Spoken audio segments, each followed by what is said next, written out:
Have you ever wondered how cats went from being wild animals to our beloved pets? Today we're going to embark on a journey back in time to understand the wild beginnings of our feline friends. Imagine a world thousands of years ago, where the ancestors of our modern-day cats roamed the earth. These wild felines were not the cuddly creatures we share our homes with today. They were solitary hunters, prowling the wilds with an unparalleled stealth and agility. Their keen eyes could spot the slightest movement in the underbrush, their sharp claws ready to pounce at a moment's notice. These early cats were masters of their environment. Their flexible bodies allowed them to navigate through dense forests and rocky terrains with ease. So how did these solitary animals start their relationship with humans? This is a question that has intrigued researchers for ages. While the specifics may remain shrouded in the mists of time, there are some plausible theories. One widely accepted idea is that the relationship between humans and cats started around human settlements, around 12,000 years ago, when humans were first beginning to farm in an area of the Middle East called the Fertile Crescent. Picture this. As ancient civilizations began to develop agriculture, they started to store surplus crops. This surplus in turn attracted rodents. Now who could resist such a smorgasbord of rodents? Certainly not the wildcats who lived on the fringes of these settlements. These wildcats saw an opportunity in the abundance of rodents and began to frequent human settlements. They were not there for the people, mind you. They were there for the plentiful and easy meals. These early interactions were likely more about coexistence than companionship. The cats were not invited, but they weren't exactly unwelcome either. After all, they were providing a valuable service, controlling the rodent population. Humans, in their turn, saw the benefits of having these feline exterminators around. They began to tolerate and perhaps even encourage the presence of cats. This was not pet ownership as we understand it today, but more of a tacit agreement. The cats took care of the rodents, and in return, they were allowed to stay. This is how the first interactions between humans and cats likely took place. It was a relationship based on practicality and mutual benefit. Both sides had something to gain, and so a tentative bond was formed. But this was only the beginning. The journey from being tolerated guests to beloved pets was a long one. From here, a mutually beneficial relationship began to form. But we are still far from the pet cats we know today. The story of how cats went from the wild to the couch is a fascinating one, filled with twists and turns. So, stay tuned as we delve further into this captivating tale in the next segment. So how did these wild cats become domesticated pets, you might ask? Well, the process of domestication is as intriguing as it is complex. Unlike dogs, horses, or chickens, which were intentionally domesticated by humans for specific purposes, cats are thought to have domesticated themselves. This self-domestication of cats began around 12,000 years ago.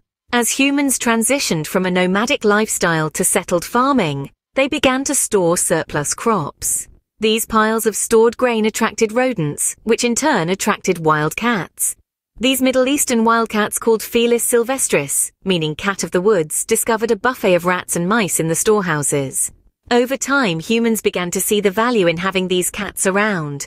They were natural pest controllers, keeping the rodent population in check. So they allowed the cats to stay, and the cats, finding an easy source of food, chose to remain. This mutualistic relationship marked the beginning of a long and complex journey towards domestication. But here's where it gets interesting. Unlike many other species that humans have domesticated, cats were not selectively bred for specific traits. Instead, it was the cats themselves who controlled their own evolution. They chose to live near humans, and over time, those cats that were more tolerant of human presence had a better chance of surviving and reproducing. This led to a genetic shift. The offspring of these tolerant cats were more likely to inherit their parents' disposition towards humans, gradually leading to generations of cats that were increasingly comfortable around people. But remember, this was not an overnight transformation. This process took thousands of years, and even today, domestic cats retain much of their wild instincts. They are still skilled hunters, and they are still very much in control of their own lives.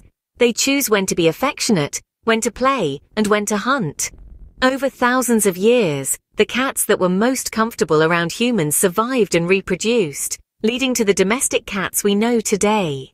Their journey from wild predator to domestic companion is a fascinating tale of self-determination and mutual benefit. Did you know that cats were revered in ancient cultures? In fact, our feline friends were more than just pets. They were sacred symbols and held high status in many societies. Let's take a trip back in time and explore the role of cats in some of these ancient cultures. In ancient Egypt, cats were worshipped and considered sacred.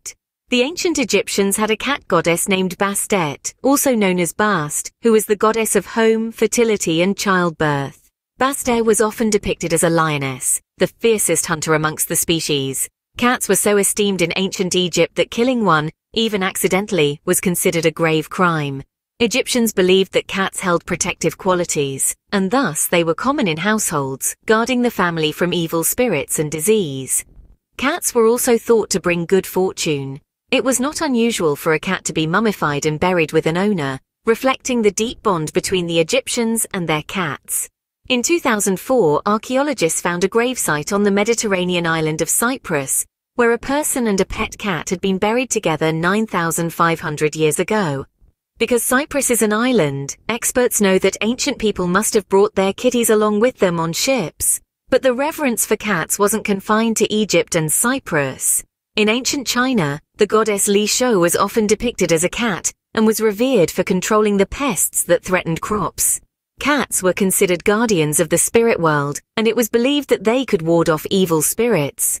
Similarly, in Norse mythology, the goddess Freyja, who was in charge of love, beauty, and fertility, had a chariot that was pulled by two large cats. Cats were seen as mystical creatures with ties to the supernatural. And let's not forget the Japanese. The beckoning cat figure, known as Maneki Neko, is a common talisman believed to bring good luck to the owner. It is still widely seen in businesses and homes across Japan today.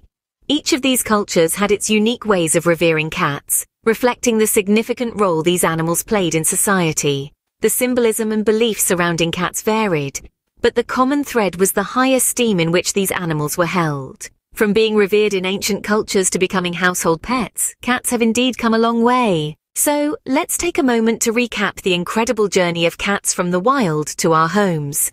Our feline friends didn't always enjoy the luxury of a warm couch and a bowl of kibble. Their story begins in the wilds, where their ancestors roamed free, living a solitary life. These wild cats were independent, agile, and equipped with a natural instinct for survival. Yet, they were about to embark on an extraordinary journey, one that would lead them from the wilderness to our living rooms. The initial interaction between cats and humans was likely a mutually beneficial relationship. Our ancestors offered shelter and a steady food source, while cats helped control the population of rodents and other pests. Over time, this relationship deepened. Cats began to tolerate human presence, and humans began to appreciate the company of these mysterious creatures. The domestication process of cats is indeed a unique one. Unlike other domesticated animals, cats essentially domesticated themselves. They chose to live among humans, gradually adapting to our way of life. This self-domestication is a testament to the incredible adaptability and intelligence of these creatures. Cats weren't just tolerated, they were revered. In ancient cultures, cats held a significant place. The Egyptians, for instance, considered them as sacred beings and even worshipped a cat goddess. They believed that cats brought good fortune and protected them from evil spirits. In many ways, cats were seen as divine symbols of grace and poise. Fast forward to the present day, and cats continue to captivate us. They've transitioned from being wild predators to cherished pets, yet they've retained some of their wild instincts. Though many wild cats and domestic cats look very similar, there are a few differences, such as a larger brain and a diet that is hypercarnivore, meaning they can eat only meat in the wild cats. House cats are able to now digest a small amount of plant material after eating all the table scraps, and so their intestines are slightly longer. Still, there are some modern breeds, such as the Chauzi, that retain some wild cat genes and do not have the genetic adaptation to eat plants. Next time you see your cat lounging on your couch, remember the incredible journey it took for them to get there. Don't forget to like, subscribe, and share this video if you enjoyed it. Stay curious and keep exploring our fascinating feline world.